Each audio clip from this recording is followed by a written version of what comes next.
Tonight I thought I would switch it up a little bit and do a little poetry for everybody. I've been writing a book of poetry for the past 2.5 years. It's called Ventriloquist Prophecies, and hopefully I'll get it published before I die. But if I don't, then it'll be worth 3 times as much, just like every good piece of work out there. Most every artist becomes famous after they die. So since there was a lot of nice weather recently, I thought I'd read one about the spring and about nostalgia and stuff like that. But or not a lot of good weather, just today, I mean. Yeah. But this one's called Anesthesia. I could tell you of spring, of that perfect type of weather and the soft sound of wind chimes. Perhaps there were bluebirds and budding geraniums scattered around the hedges.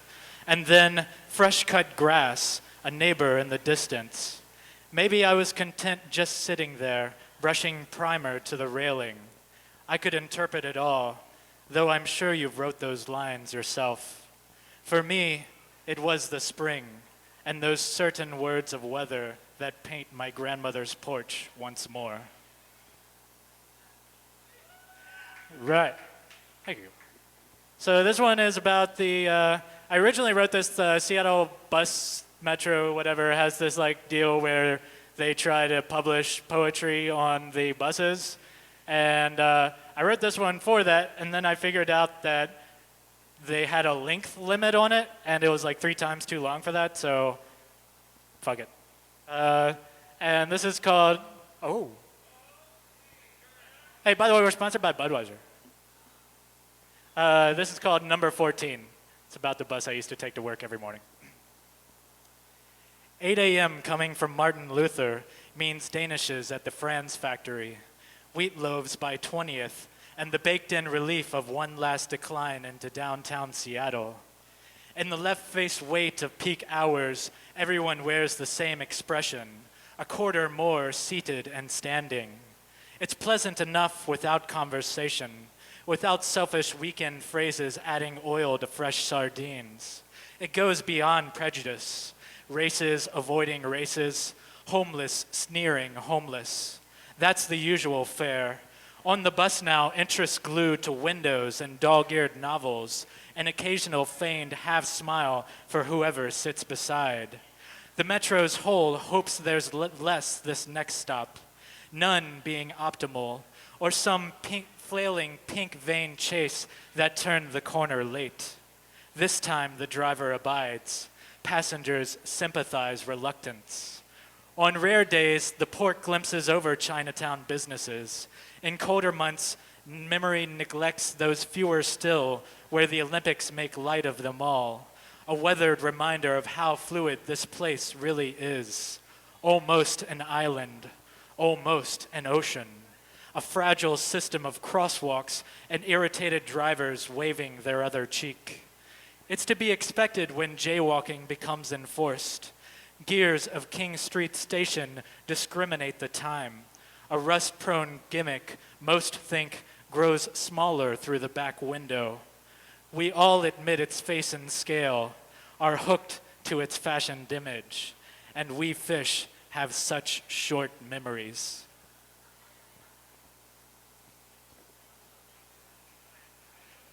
Thank you. I wrote this about being stoned and being on the rooftop throwing shit in Richmond, Virginia, and we just so happened to be listening to a Pink Floyd album, so it's called Dark Side of the Moon. We sat on the rooftop arguing whether we could throw a rock to the highway. Pebble pieces of shingle skip almost to the pavement, resting instead near guardrails by its side.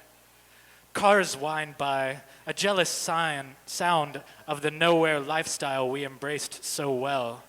They blended with the radio hiss, blended with our AM stasis, our search for some comfortable frequency. Maybe content lack of motivation stirred us to silence.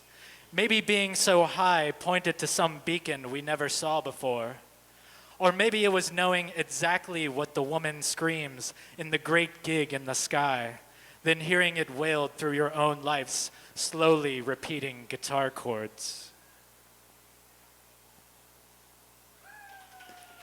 So This one kind of wrote it about the election season. It's a real short one. It's called Abortion Clinic. It's where everyone holds a sign, blue and red. What could be more American? Daddy's little angel pops in unexpected. He vows choice as either left or right, sends her unnamed on her way. Thank you. And I'm going to do one more. This is about being drunk. It's called Hangover in G minor. The credits are rolling without applause. Phantom snapshot bruises detain memory, their transparent stills sometimes bound together. Is this me or a picture of myself? No one remembers the return journey, where wrinkled clothes meet the still-made bed. In my credit, these crumbled receipts are not my definition, are not the frames that hold me here, fitting fingers round this porcelain ring. And then almost, at the tip of my tongue, almost again, a reluctant craving at my lips. Release the zenith of my judgment, the trickling nadir snared in my beard. No one should be so alone. The lights should be off, so I might drill through this mine, and be alone, then speak tomorrow, its renewing grace.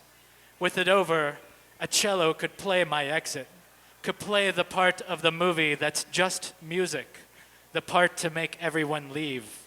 The lights go out in an empty theater. Through this last reflection of 5 senses, the reels stop spinning.